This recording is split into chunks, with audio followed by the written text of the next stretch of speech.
केंद्र सरकार पूर्णपणे अपयशी ठरलंय असं उद्धव ठाकरे यांनी म्हटलंय। सामनाच्या मुलाखतीतून उद्धव ठाकरे यांनी सरकारवर निशाणा साधलाय। 2014 पासून एका भोळ्या अपेक्षेने भाबडेपणाने ज्यांना पाठिंबा दिला त्यांनीच पाठीतवार केल्याची भावना या जनतेच्या मनात आहे।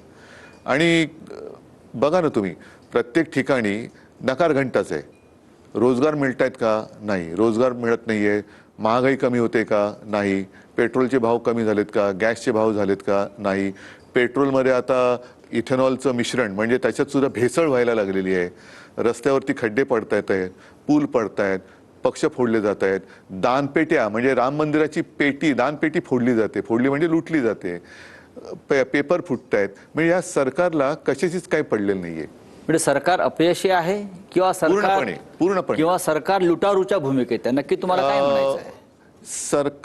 सरकार म्हणजे शेवटी काय? सरकार एक यंत्रणा आहे, व्यवस्था आहे। ज्यांना ती व्यवस्था यंत्रणा चालवता येत नाही अशा लोकांच्या हातात हे सरकार आहे। हे देशाचं दुर्दैव आहे आणि त्याच्या विरुद्ध आज जनता पेटलेली आहे।